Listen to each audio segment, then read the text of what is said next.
अस्सलाम वालेकुम students, hope so all of you are fine and doing very well in your life. Last time हम लोगों ने simple machine को discuss किया था। इसकी ये जो सारी टाइप्स हैं इनके नाम पढ़े थे हमने। ये जो केसेस थे 4 केसेस हमने डिस्कस किए थे कि फोर्स कैसे ट्रांसफ़र होती है, उसकी चेंज कैसे की जाती है, डायमेंशन, इनलार्जमेंट ऑफ फोर्स, ये सब हमने उसमें डिस्कस किया था। हमने टर्म्स को डिस्कस किया था, हमने मैकेनिकल एडवांटेज डिस्कस किया था, हमने एफिशिएंसी डिस्कस किया था और हमने कुछ प्रॉब्लम सॉल्व की थी और हमने एक मशीन डिस्कस की थी which is lever. Now we are going to discuss incline plane. Incline plane क्या होता है? देखो, ऐसी सरफेस जिसका एक एंड जो हो ना वो हायर हो दूसरे से, यानी कि ये वाला एंड देखो ये नीचे है और दूसरा वाला एंड देखो ऊपर है, यानी कि एक एंड लोअर पर है और एक एंड जो है वो अपर पर है, ठीक है, यानी हायर है, उससे ज़्यादा है, तो उसको हम कहते हैं इंक्लाइन प्लेन। इंक्लाइन प्लेन का मैकेनिकल एडवांटेज हमारे पास होता है लोड इनटू एफर्ट, ठीक है। अच्छा भाई, हमारे पास इसका क्या होता है? Load into effort. हमने पढ़ा है इनपुट किसके इक्वल होता है? एफर्ट इनटू एल, और आउटपुट किसके इक्वल होता है? लोड इनटू बी, ठीक है। अच्छा भाई, अब आ जाइए आगे। यानी कि यहाँ पे आपको बस ये बताया जा रहा है कि आइडियल मशीन के केस के अंदर इनपुट आउटपुट के इक्वल होता है, यानी वही बात है जो अभी हम प्रीवियस क्लास में डिस्कस करके आ चुके हैं। और जिस बच्चे ने वो लेक्चर नहीं लिया वो ले ले, वरना उसको क्लियर नहीं होगा। बच्चों ये एच है, ठीक है, ये बी नहीं है। एफर्ट इंटू लेंथ और लोड इंटू हाइट, सही है। हमारे पास एफर्ट इंटू लेंथ क्या होता है? इनपुट होता है, और आउटपुट क्या होता है? Load into height.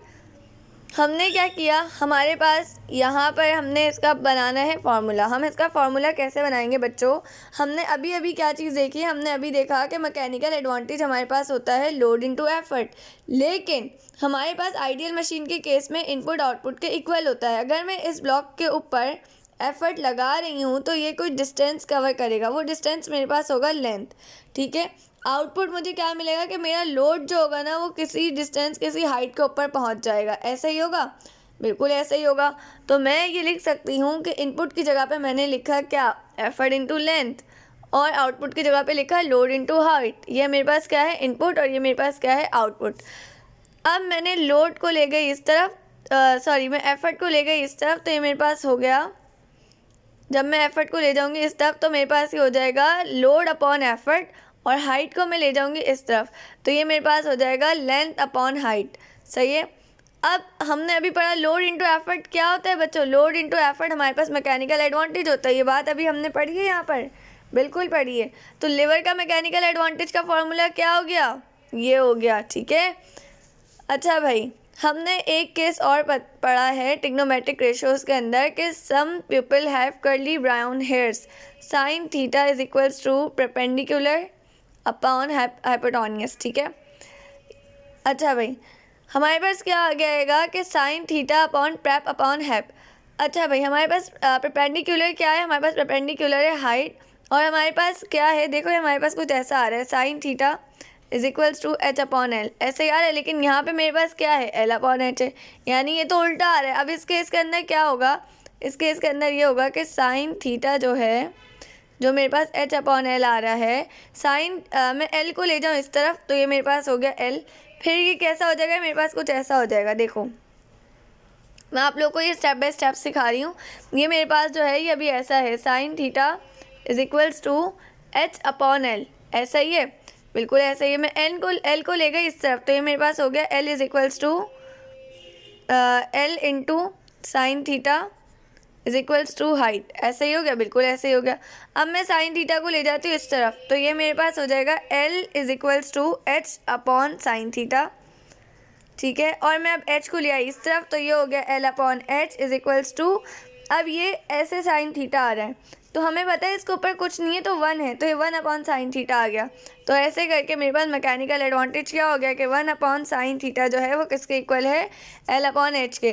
तो ये मेरे पास इसका क्या आ गया? ये मेरे पास इसका आ गया है मैकेनिकल एडवांटेज, ठीक है। ये बात सबको क्लियर हो रही है? अच्छा भाई, उसके बाद आ जाओ पुली। पुली क्या होती है? देखो हमारे पास पुली जो होती है वो हम किसी भी चीज़ को खींचने के लिए यूज़ करते हैं, ठीक है।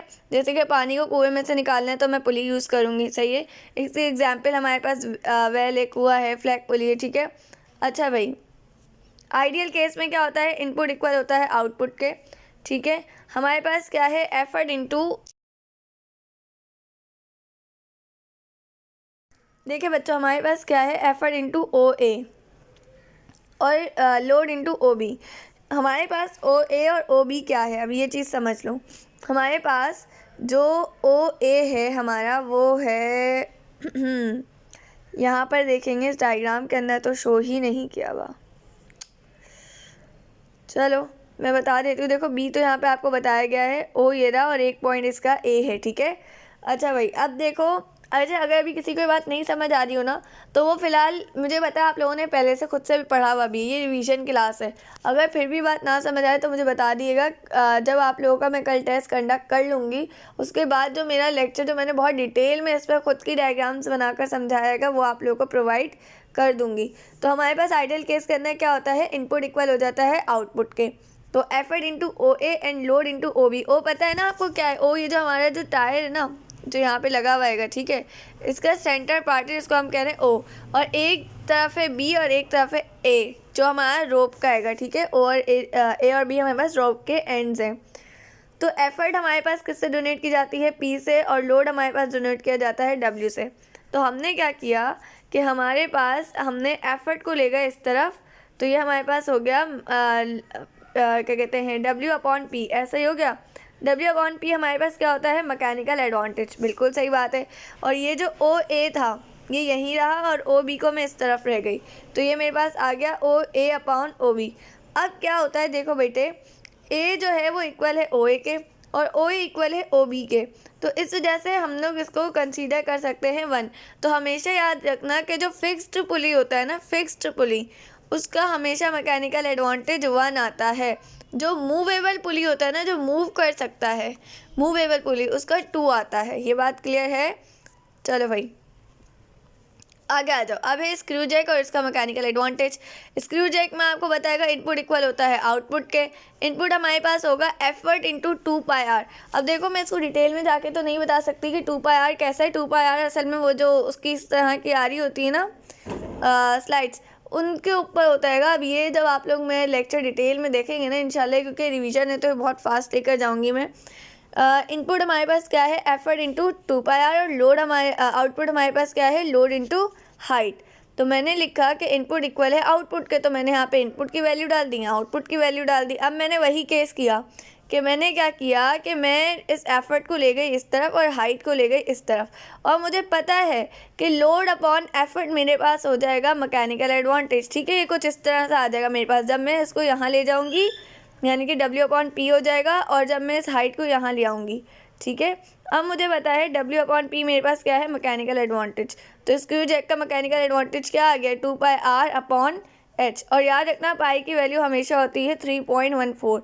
ये क्यों बता रही हूँ मैं, मैकेनिकल एडवांटेज क्यों बता रही हूँ बेटे, इसलिए बता रही हूँ कि कल जो मैं आप लोगों को न्यूमेरिकल्स का टेस्ट लूँगी ना, वो एक न्यूमेरिकल नहीं होगा, वो तकरीबन 10 से 15 न्यूमेरिकल होंगे, और वो 10 से 15 न्यूमेरिकल ही इनफ होंगे। अगर आपने उन 10 से 15 न्यूमेरिकल्स की अच्छे से तैयारी कर ली तो मैं आपको एक बात बिल्कुल सही बता रही हूँ कि आप बोर्ड के पेपर में न्यूमेरिकल प्लस थ्योरी, कल का जिस बच्चे ने मेरा पेपर सही से कर लिया और उसी पेपर की तैयारी बार बार करते रहिएगा, क्योंकि वही आपके लिए इस चैप्टर का एक टारगेट कह लेंगे, इस चैप्टर का एक प्रिपरेशन पेपर होगा जो आपके लिए फर्दर ऑन उस वही आपने लेकर चलना है और उसी की आपने तैयारी करनी है। इसी तरह से हम हर चैप्टर के आपको प्रोवाइड करेंगे, और जहाँ आप टेस्ट में जो गलती करेंगे तो इंशाल्लाह उसकी भी आप लोगों को क्लास लेकर समझाया जाएगा कि आप लोगों ने क्या चीज़ जो है वो गलत की है और क्या चीज़ जो है वो आपने सही की है। तो जो भी सारे आपके होंगे वो सारे मसाइल वहाँ पर हल कर दिए जाएंगे। तो ये आपने फार्मूला याद रखना है। अब आ जाइए व्हील और एक्सेल के केस में, इसमें भी हमें पता है इनपुट इक्वल होता है आउटपुट के।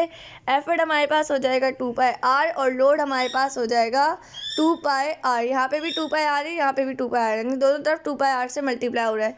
मैं पी को ले गई इस तरफ और इस 2 पाई आर को ले आई इस तरफ, तो मेरे पास कुछ इस किस्म की फॉर्म आ जाएगी, बिल्कुल इस किस्म की आ जाएगी। अच्छा भाई हमें बताइए W अपॉन P क्या होता है, हमारे पास मैकेनिकल एडवांटेज होता है। तो 2 और यहाँ पे क्या होगा, 2 पाई से 2 पाई कैंसिल हो गया, तो मेरे पास क्या आ गया, R अपॉन R। तो मैकेनिकल एडवांटेज क्या आ गया, R अपॉन R। अब याद रखो अपने पास एक फार्मूला शीट बनाओ, वैसे मेरे स्टूडेंट्स ने बनाई हुई है, इंशाल्लाह मैं लेकर आपको उनसे दिखाऊंगी भी।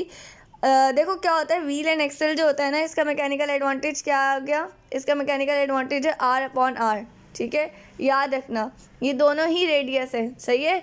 जो आर है ना वो बड़े वाले सर्कल का रेडियस होता है और उसके साथ जो छोटा होता है ना उसका रेडियस स्मॉल आर होता है, ठीक है। ये मैकेनिकल एडवांटेज किसका है, व्हील एंड एक्सेल का। एक ये फार्मूला याद रखो, दूसरा फार्मूला ये वाला याद रखो, ये किसका है, ये स्क्रू एंड जैक का है। ये 2 फार्मूलाज हो गए।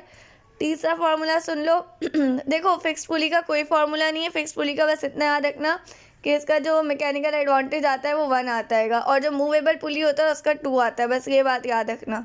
अच्छा भाई, उसके बाद तीसरा फार्मूला ये रहा आपके पास, ठीक है, जो हमारे पास इंक्लाइन प्लेन का था। चौथा फार्मूला आ जाएंगे हमारे पास, चौथा फार्मूला हमारे पास किसका होगा, यहाँ पर देख लो, ये हमें चौथा फार्मूला जो है लीवर का गिवन है, जो मैंने आपको उसकी करवाया था ना प्रिंसिपल, ये रहा देखो, ये फार्मूला है हमारे पास किसका, लीवर का, ठीक है।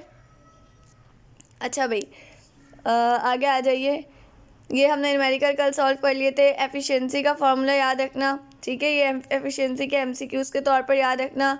मैकेनिकल एडवांटेज का फार्मूला याद रखो, एफिशिएंसी का याद रखो, ठीक है। इसके अलावा और तो कोई फार्मूलाज नहीं, बस यही फार्मूलाज है। देखो मशीन्स के मैकेनिकल एडवांटेजेस, जो जो मशीन सिलेबस में इंक्लूड है उन सब के 5 इंक्लूड है, तो 5 के मैकेनिकल एडवांटेज याद रखो।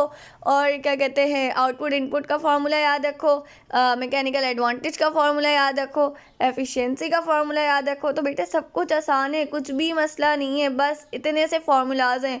अभी से ग्रिप रखोगे ना तो आगे जाके बहुत आसानी होगी।